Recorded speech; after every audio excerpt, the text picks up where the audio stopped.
Ir tam driverim, tam autovadītājiem jābūt, lai vispār būtu mazliet iekšā. Ja nevar būt tā, ka tev ir nauda, ir naudas maksas, ir tehnika, bet ja tev nav šitien, tad nekas ar nenotiksies. Kam ir jābūt šitien? Krosā. Autovadītājiem jeb kam? Varbūt tās daļā ziņā jābūt jau bišķi ciet. Neteiksim ciet, bet jābūt tam, kad iet uz to pilnu klapi, ka nevar tā žūžināt pa to trasi, bet jāiet uz pilnu klapu ar savu, prātu. Tu nevari vienkārši braukāties pa trasi, beztolkā, tu, protams, ka nekur netiksi. Vai arī uzdodot gāzi taisnīties, ap pagriezienos, tu noņem to gāzi un tu nekur tālāk netiec, konkurenti tev ir pakaļā, astē un apdzen tevi. Ziemā ir savādāk braukšana. Ziemā ir pārstāv visu līdzēnu trases, te ir ledus. Vasarā tur tā jāmāk bedres apbraukt, jāmāk izbraukt cauri bedrēm pareizi. Jo tā nav, ka tu, piemēram, divas bedres, tur, kur sportists, tur bedres, tur sportists, tur bedres, tur, kur bedres, tur sportists. Tā nevar būt. Pareizi ir jāizbrauc tas viss. Un tad pēc tam arī progress ir. Šīs Oļģerta jaunais krosa auto tā vērtības ziņā ir krietni vien dārgāks kā vecais Žiguls. Un ne par velti, jo tas ir gan jaudīgāks, gan labāk aprīkots. Šīm ir es palieku apsināties paļā. Šai mašīnai ir Audi 1.6 20 vārstu motors.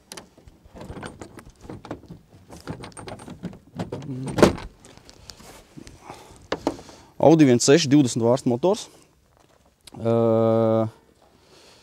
Ar 193 zirgspēkiem, kas stenda tika izmērīts. Protams, manu vecā mašīnai bija, ja nemaldos, kaut kāds 130 varētu būt. Mums ir krietni galvas tiesa pārāks. Ja es 4 gadus atpakaļ biju savu veco krosnieku čempions, vicečempions, tad tā tehnika gājas krietni uz augšu. Ja tagad jau 193 zirgi, tas ir visam kaut kas cits. Šīs ir lielā 7 mm radzes. Šīs ir uz treniņiem tagad man lietotās radzes. Ļoti ceru, ka man būs arī jaunās radzes uz krosu. Tas ir ar radzēm klasi. Ir ar otru klasi, kas ir Yokohama. Tas ir bezradžu klase, kur mans vecais Žiguls piedalīsies. Tam ir tā, ka ļoti, protams, liela starpība, kā tas ir. Jo radzēm, protams, ātrums, tu var tagad atgājis pamēģināt, tas ātrums ir vienkārši fenomenāls. Es pat nebraucu pilu gāzi, ka man jau sāk jocīgi palikt. Jo ātrums ir lielāks nekā vasarā. Saķeri ir labāk. Vasarā viņš izbuksē. Tagad jau viņš nevar izbuksēt. Viņš jau tām radzēm vienkārši pagriezienos varbūt daudz maz, viņš izbuksē līdz ar inerci. Bet kā ir uzsāks, tas jau uzreiz visam kaut kas savādāks. Bet vai mēs vispār zinām, kāds patiesībā izskatās īsts krosa auto? Ārpus neko daudz neatšķirs no tām automašīnām, ko redzam pilsētā uz ielas. Taču pieejot tuvāk un ieskatoties salonā redzams, ka no mašīnas pārpalikusi tikai virsbūve un spēka tam nepieciešamākās lietas. Katrai krosa mašīnai savā ziņā ir atvieglot visu tā sistēmu. Sākās ar to, kad salons tiek izkrāmēts. Viss liekais, kas ir no salona. Principā šeit jau arī redz, ka nekas vispār nav.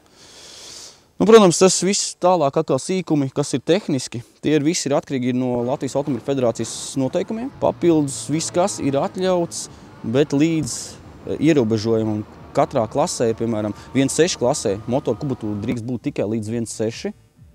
Tas ir ieskaitot, ja kādam ir turbīna, tad ieskaitot rēķinot koeficientu, bet parasti autokrosā turbīnas neliek. Vienīgais, lielajos tajos divīzijā 1 liek turbīnas, bet mazajos jau turbīnas parasti neliek. Principā atļauts, es saku, viss tas, izņemot to arī šim pašam motoram, tam ir kaltie virzuļi iekšā, un tur tas motors pārkrāmēts ir, viss ir pārkrāmēts. Protams, paldies Raitim Kociņam, kurš to visu ir uzņēmies. Tas ir mūsu pašu, speciālists mūsu Valmieras novada.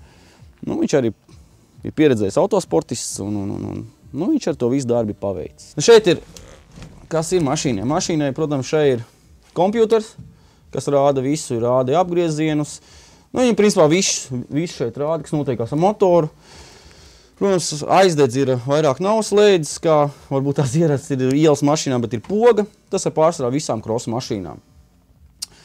Pārējais ir šai mašīnai, kas arī ļoti aktuāli, tas ir, kas nav citām krosa mašīnām, ir stūres pastiprinātājs, kas var automātiski, viņš ieslēdzās uz pogu. Principā tā, ātrumkloķis, protams, viss tā sistēma, tā ir cik man iepriekšējais saimnieks šās automašīnas pastāstīja, ka viņš maksā 700 eiro tikai šī sistēma. Nu, tad droši vien, ka cenas, ka nepievilst tā visa sistēma. Rokas bremze, tā ir hidroliskā, protams, to vienkārši parauj un viss. Nu, es vēl neesmu izmēģinājis ar to rokas bremzi, skatīsimies, kā būs. Un, protams, temperatūras dačiks, voltmetrs, eļas spiediens, šeit ir sūkņi, šeit ir bāka, nu, aizmugurē ir ūdens bačaks, kas uz logiem smidzina virsū. Pārējais viss, pedāļi tā kā parastām mašīnām. Plāno sacensībās piedalīties arī turpmāk.